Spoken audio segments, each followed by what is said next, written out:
Relations between South Africa and the United States have hit their lowest level since 1994.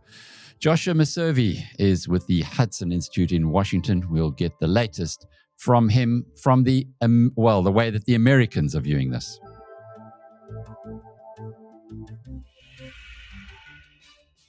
Josh, before we go into the specifics of why South Africa and the United States are even less in love than they have been at any time since 1994, the whole Venezuela episode of the arrest of Nicolas Maduro and bringing him back to the United States, how do the Americans generally see this? And indeed, from your perspective at the Hudson Institute, how are you reading it? I think, first, thanks for having me on again, Alec. Good to see you. And I think it's a partisan issue in the United States for many people. So, there's been a lot of predictable criticisms, I would say, from the Democratic Party, who generally will oppose most, if not all, maybe, of President Trump's foreign policy. But I suspect certainly for Republicans, I think it's been quite widely even praised and supported. And I think probably for your average American, I haven't seen polling on it, but I suspect that most average Americans would see the justification for it and think that, okay, this was the ruler of a country that was essentially a narco state that was very deliberately flooding the United States with deadly drugs that had killed thousands, tens of thousands of Americans.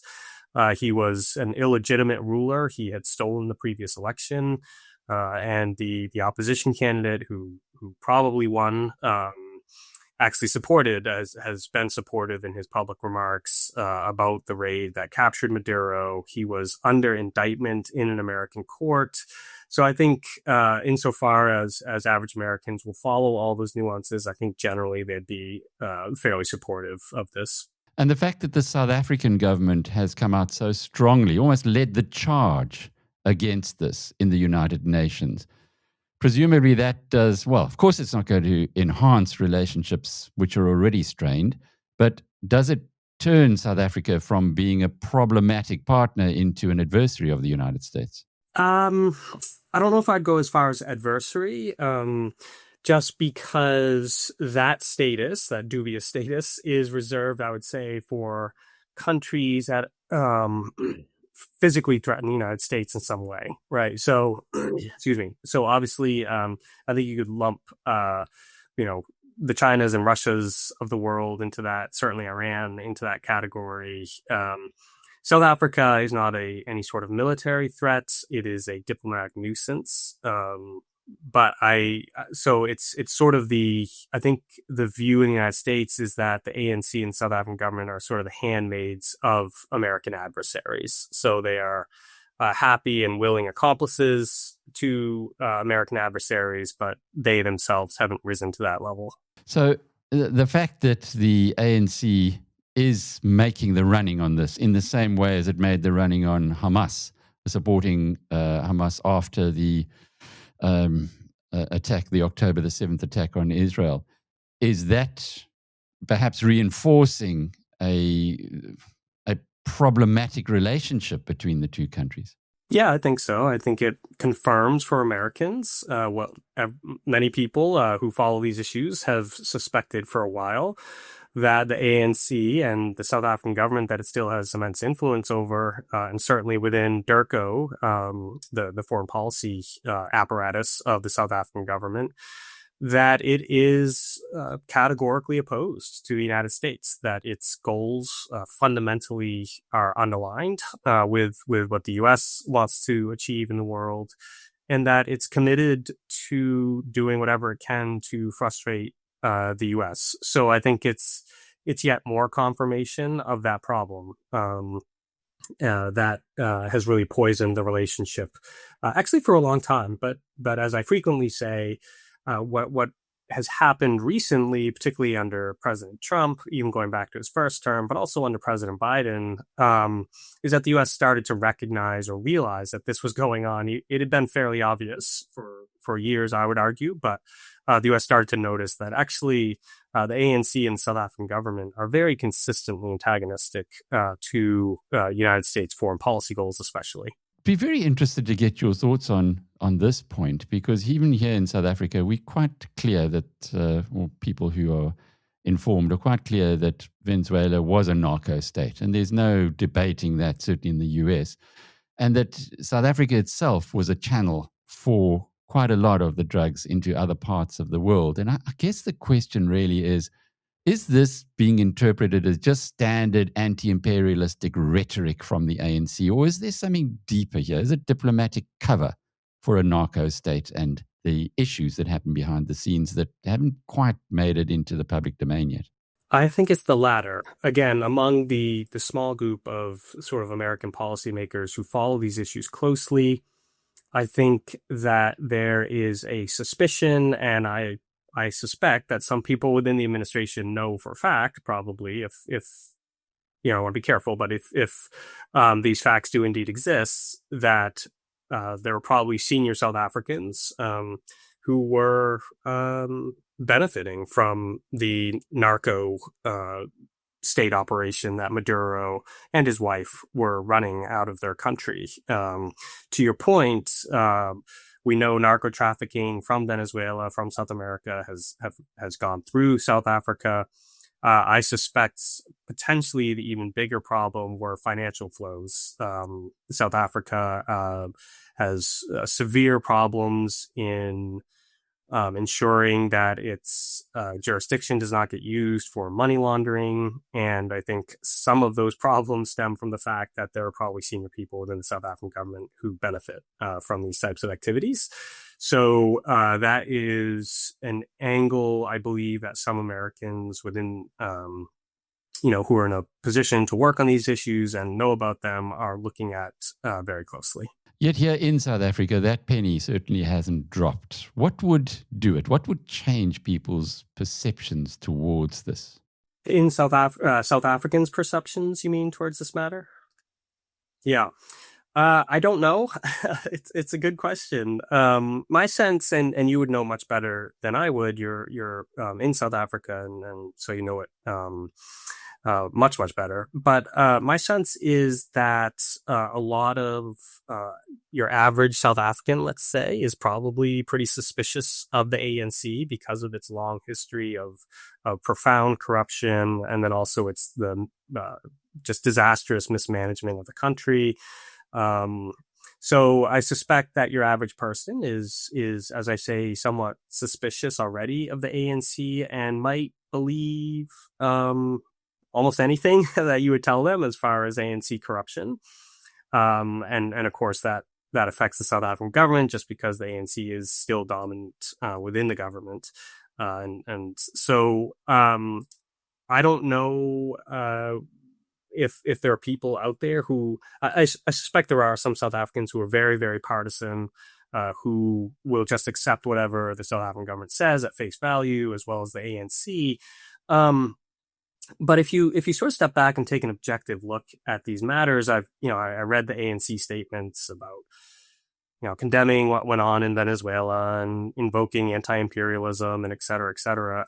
The way to understand those, though, and Durko released similar statements. The way to understand those, though, is that when they talk about principle or anti-imperialism or et cetera, what they're actually talking about is tribalism. Like they're talking about their group of people that they support and with whom they share politics. So in this case, the Venezuelan regime. And they want, and the ANC and South African government will use the language of principle and morality to defend these profoundly unprincipled, vicious, brutal regimes. So we see this with Iran, for instance.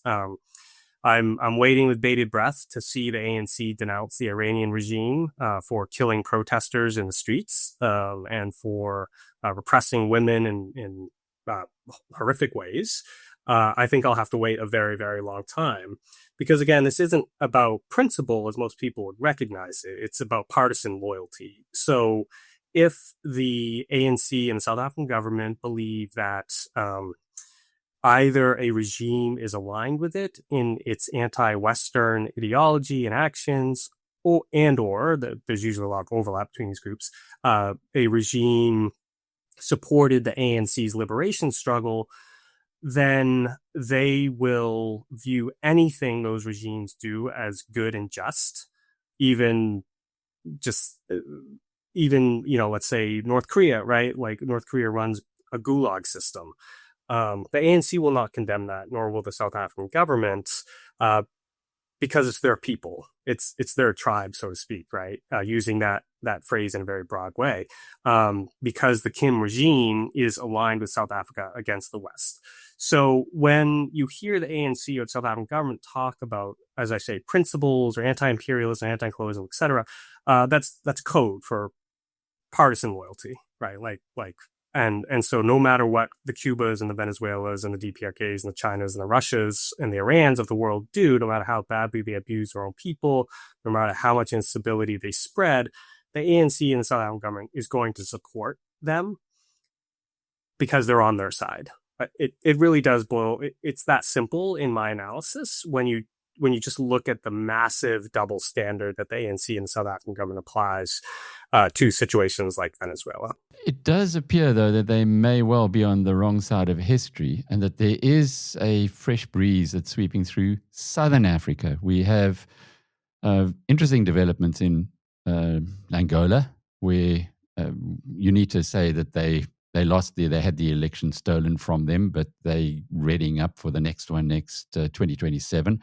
And now in Mozambique, when there was another disputed result in the election and the opposition leader coming back to the country, having had to flee, I think there was 300 people that were killed at the time of that unrest post the election, and saying, no, we will fight them at the ballot box. So it's an interesting development that we're seeing. We ran pieces today on both of those stories, one from the FT and one from The Economist. So I'm just wondering whether what would cause pause within the ANC, or from where you're sitting and from all the stuff that you know and all the background and information that you have both in the United States, which we know is terribly well informed, and from your connections in South Africa, whether you think that can the ANC ever change into a organization that actually understands that it might be backing the wrong horses?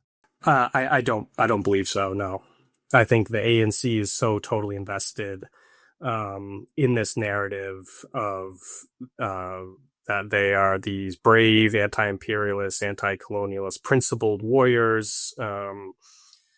That they would probably suffer a psychic break if they had to take a really objective look at their own actions and the types of regimes that they've ended up supporting. The suffering that the regimes they support have brought to people all around the world is extraordinary.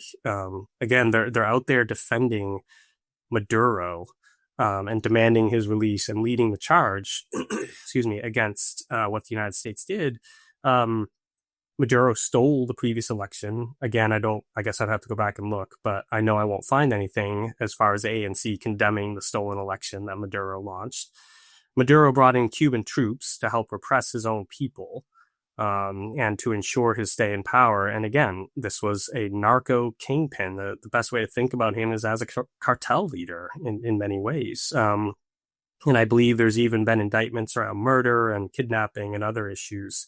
And then we can think, I've already referenced North Korea and its gulag system.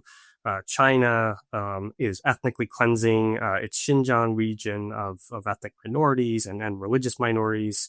It has launched a crackdown against Christian pastors of underground Christian churches that are staying outside of Beijing's control, because Beijing demands that it control churches and any other sort of religious establishments. Cuba, dictatorship, Russia invaded Ukraine, has killed many, many Ukrainian civilians, kidnapped Ukrainian children, thousands of them, potentially tens of thousands. We may never know. These are the regimes that the ANC defends. And it's difficult to know how they look at themselves in the mirror. I really mean that. I'm not even trying to be provocative. So I think in order for them to square that circle, for them to think about themselves as good and moral and just and righteous crusaders for anti-colonialism and principle and et cetera, while still supporting these openly vicious regimes, they have to do an extraordinary amount of mental gymnastics. And they have to figure out a way to justify that to themselves, which would be almost impossible to unravel, I suspect. They've built an edifice, that would be very hard to tear down. For any human being, we're all humans are great at fooling themselves, and especially about our own morality and our own goodness. And when it's so core to someone's identity, like I think it is in the ANC, that it makes it, I think it makes it probably impossible for them to change course. Well, this has been the Republic of No Consequences. We've had endless commissions which have exposed corruption. We've had a GDP per capita that has grown slower than the population for the last 10 years. And anybody who knows just the vaguest amount about economics knows that that is not sustainable. So there's been no consequences internally. What about the consequences externally? There are certain bills that are going through the US Congress at the moment. Can you outline those for us and what they might mean? Yeah. So the bills, the relevant bills here are, of course, Representative Ronnie Jackson's bill that calls for the State Department, U.S. State Department, to write a report about the sanctionable officials in South Africa, and then to provide a justification if State Department chooses not to sanction those individuals. So that's still in the legislative process. It's hard. It's slow going, as I've said before. To get a standalone bill like that, especially on an issue that is not high priority probably for leadership in the House and on the Senate side. Tough going, but I know the people who work on it are really trying to make it happen. And it does have a companion bill in the Senate by Senator Kennedy that dropped last year. That does help a bit. So it'll be interesting to look at the congressional calendar, see how these things progress. They still have a long way to go, frankly, but the people working it are pushing and hoping it happens. But it doesn't. Things like sanctions on corrupt officials, let's say in South Africa, does not require a congressional bill. That's something that is well within the mandate of the executive to do if it so chooses.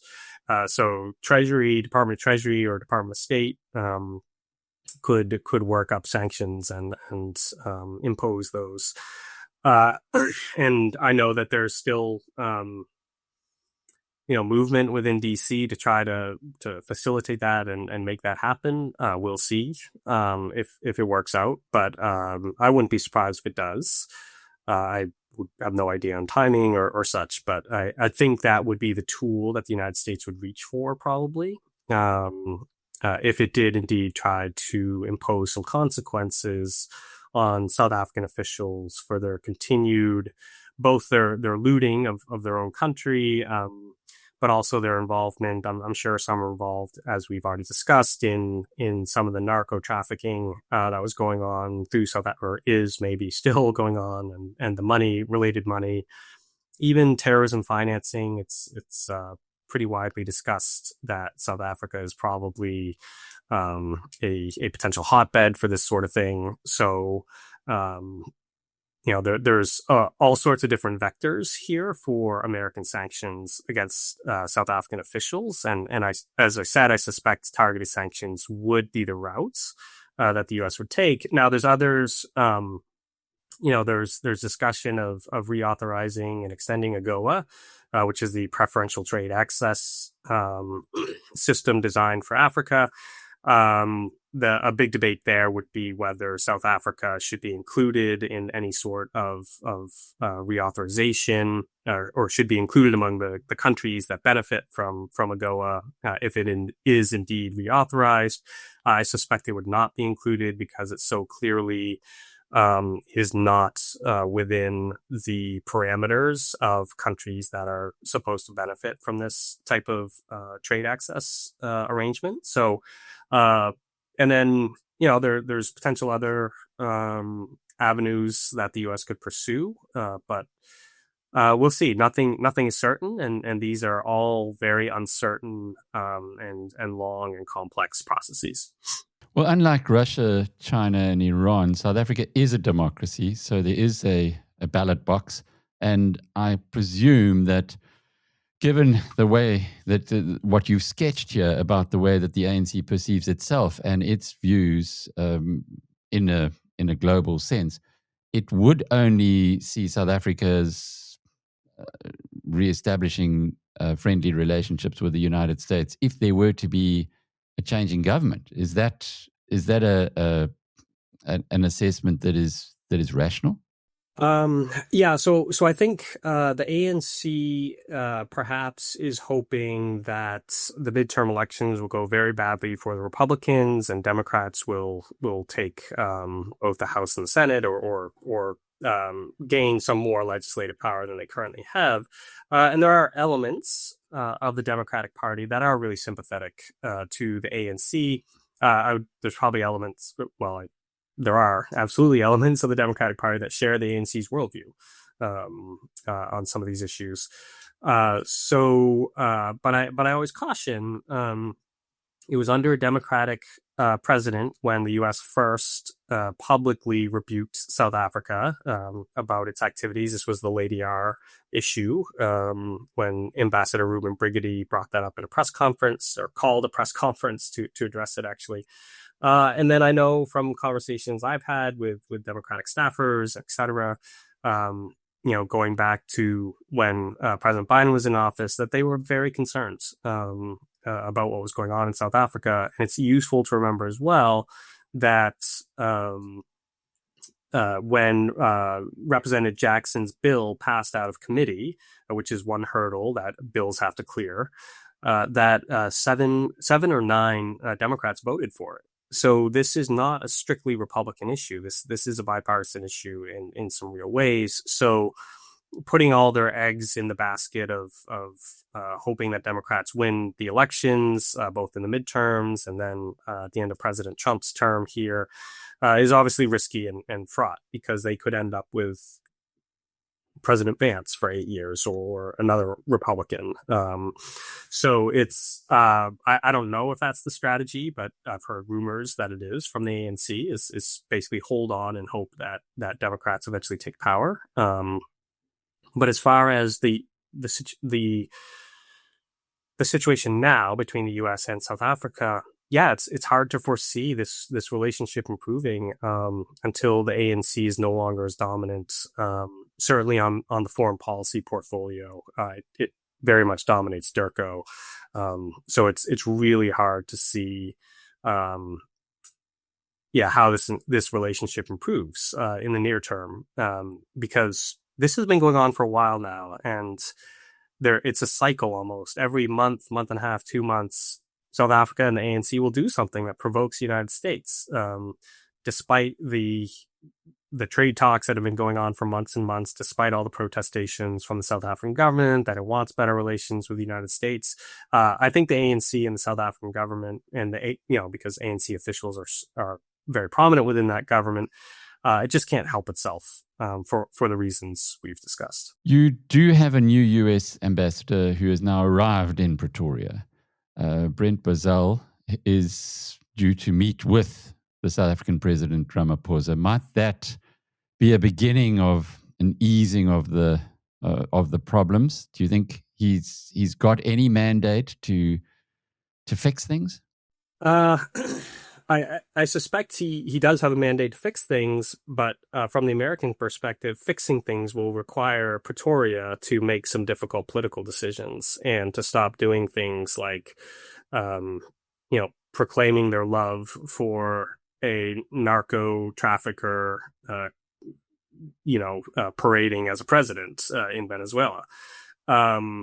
So my sense is that and again, I hate making predictions. It's the fastest way to look stupid, but I suspect that Ambassador Bazell will be there to deliver hard messages, probably, and I think he may have a fairly tumultuous stay there. I hope not. I hope these issues can be worked out, but I'm growing pretty pessimistic about it, because it does require action on the side of the South African government that it has demonstrated for months now that it's just unwilling or unable to take.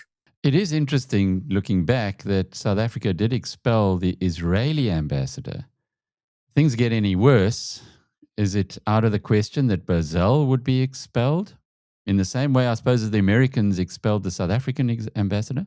Yeah, I think it's possible. Again, who knows? I don't know what the trigger for that would be, but it is a way that countries express, their displeasure with other countries, which was what was happening in the case of the downgrading of relations between South Africa and Israel.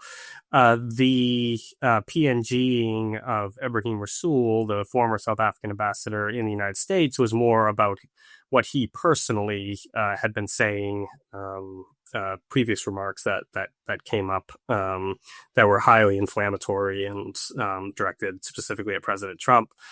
So that was somewhat of a somewhat unique case. Certainly, I think if Ambassador Bazell makes highly inflammatory remarks about President Ramaphosa, yeah, you'd probably get PNG'd pretty quickly. But he also may, who knows, depending on how this relationship goes, he may get expelled by the South Africans at some point. Maybe he gets recalled by the Americans, or maybe he serves out his term and has a smoother ride than I think he will have. But I hope he has that easier time, because that would mean, by my analysis, that Pretoria has taken some worthwhile decisions and made some real taken action to improve the relationship, which is what is necessary. Well, Donald Trump is going to be in Davos. He won't be there for long, as per usual. He'll fly in with his helicopters and probably fly out 24 hours later. But and he will certainly have a very busy schedule. Is this important enough, though, for him to make time to have a cup of tea with Cyril Ramaphosa? I would be surprised if he sits down for a bilat on the sidelines of Davos with President Ramaphosa. I'm not sure they have much to talk about, frankly, right now, because the situation is in stasis. The U.S. has made its disappointments and its demands pretty clear.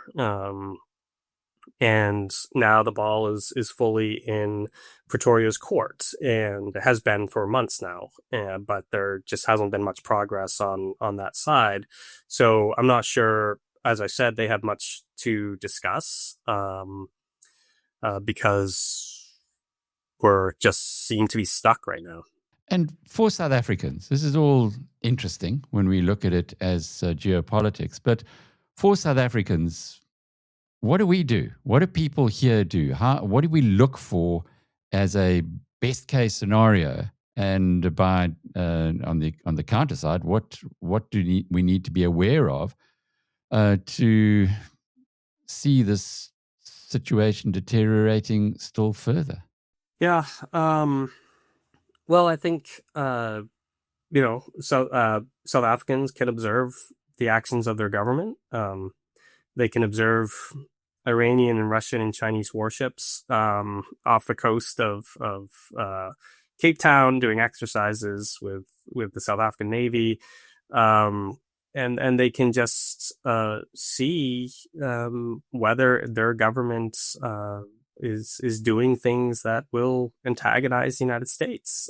These things are all really well documented, and it's not hard to discern that something like the head of South African Defense Forces going to Tehran and proclaiming South Africa's undying loyalty to Tehran, as happened some months ago, would upset the United States. So I think it's if they want to do the inside baseball in Washington, D.C. type thing, then they could track the progress of these bills, Ronnie Jackson's bill and Senator Kennedy's bill. That would be another indicator of how the relationship is going. It will be interesting to see Ambassador Bazell and his public remarks and the meetings that he does, et cetera, as he takes up his tenure in South Africa. Because I think he will be a very faithful messenger of the messages that Washington is sending to Pretoria, and vice versa. I'm sure. I'm sure Pretoria will see him as an interlocutor, at least in the early goings here. So fundamentally, I really don't think anything changes until the South African government takes demonstrable action on some of these issues that lie at the heart of the problems between the US and South Africa. If there is movement on those issues, then I think there's probably cause for optimism.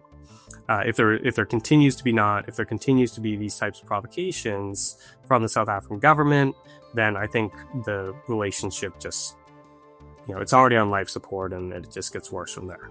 Joshua Meservey is with the Hudson Institute. He looks after the Africa portfolio, and I'm Alec Hogg from biznews.com.